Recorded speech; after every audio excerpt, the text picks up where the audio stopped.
This is why closure is not necessary when you're dating a guy and it does not work out. It's Coach B. Wiley. Ladies, for those of you who are watching this, women are so notorious for needing closure on things. It's so annoying. Like, if I could take a shot for every time I heard the word closure from a young lady, whether that is in a session of mine that someone has booked me, or whether that is on social media, in some of the social media groups that I'm in, it's just like, what are we really doing? Think about your job. Think about the last time you got fired or laid off from a job.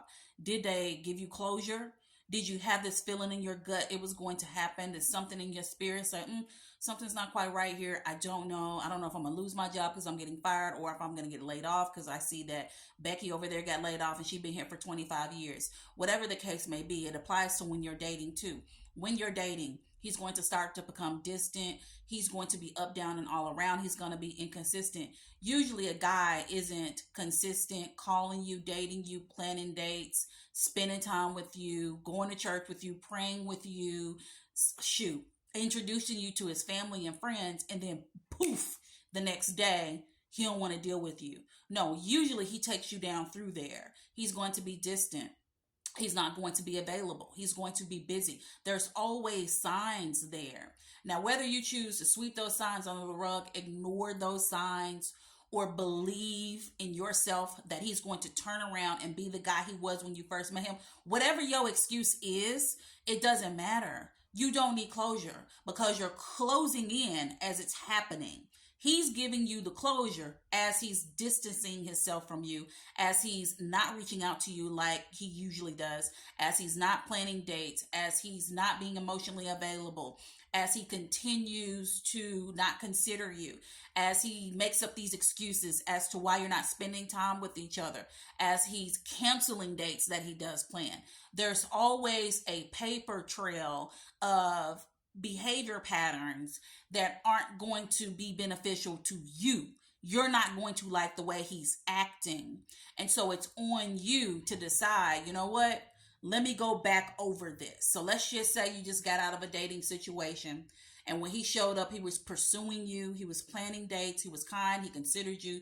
You talked to him in the morning. You text throughout the day. You had conversations, FaceTimes.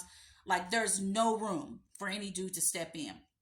Then all of a sudden he started to fall back. It's not like you don't recognize that he's falling back. Now, you can lie to yourself if you want to about why he's falling back. Go right ahead.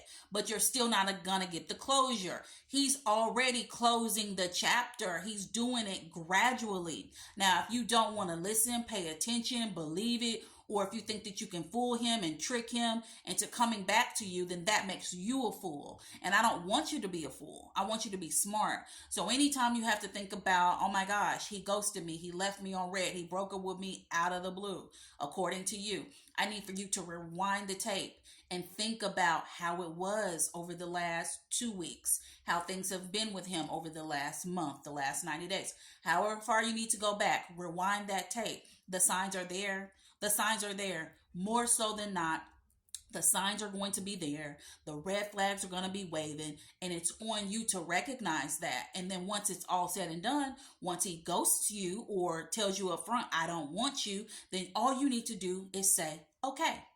I don't know why women can't say okay and keep it moving, because the longer you want to stick around and lurk on his social media and hope and pray that he comes back around and that he wants you, even though he's showing you he don't want nothing to do with you, you're only holding yourself up, and you're doing what? Here comes that word, a disservice to yourself. If you don't want to do that, if you're sick of attracting this kind of guy, then you have to stop engaging, entertaining, and allowing guys like this to have access to you. I get it. Some guy might have came in and flipped the script. It happens, trust me. However, you're supposed to learn the lesson, and that's when you go back and you think about, what did I overlook? What did I miss? If you need to phone a friend and give them a scenario, somebody with some good sense, someone that's not desperate, lonely, and just single and down and out, you got to talk to somebody with some good sense. And usually I would prefer you talk to a guy and not a guy that you're romantically linked with. A brother, a uncle, a cousin, even a nephew who got good sense. You'd be surprised who got good sense in your family that you're overlooking, and you continue to make the same mistakes. So when you're in this I need closure space, go speak to your brother. Speak to him. And if he's a real trill one, like I know he is, he's going to give you real game. How do y'all think that I quit attracting guys who are emotionally unavailable, guys who wanted to pick me up and put me down, guys who wanted to possess me and stalk my life? Literally, those are descriptions of actual men that I've dated. Not even kidding. How did I do that? I had to look within me. I had to look back on those red flags. I had to rewind that tape over the guys that I was attracted to, that were attracted to me, why I dated them, what makes me fond of them, why am I attracted to them, why did I just go along to get along, why is this dude crazy? Like, I had to think about myself and what kind of energy was on me that was attracting that. Once I did that, which is taking my pause for the cause, I talk about this in another video, then I immediately started attracting a different kind of dude. Did it happen overnight? Absolutely not. Were there still some tests sprinkled in there? 100%. I just got tested last year by a guy that I was dating, and I had to block him and get rid of him because he was not for me. Not because he was a bad guy, he was not the right guy. And that is okay. So that's my closure. I didn't go to him and let him know, oh, you know what, by the way, you ain't that dude, bye. Absolutely not. Actually, he came to me because he needed closure. But then when he came to me wanting closure, he didn't want to listen. So block, bye. It's that simple. I don't have no qualms about blocking people out of my life, nor should you. Nor should you entertain guys that don't benefit you. And I know you're like, what do you mean benefit? And if you're a dude watching this, yes, absolutely. You want a benefit, don't you? So I'm going to get me a benefit and she going to get hers too. So what I mean by that is when someone comes in and disturbs your peace, is that beneficial? When someone comes in and lies to you unexpectedly, blowing smoke up your butt, gaslighting you, love bombing you, is that beneficial to you? Absolutely not. Somebody comes into your life pursuing you who just want to pick your butt up and put you down. What that means is they just trying to get jiggy with it. Y'all know what jiggy with it mean, right?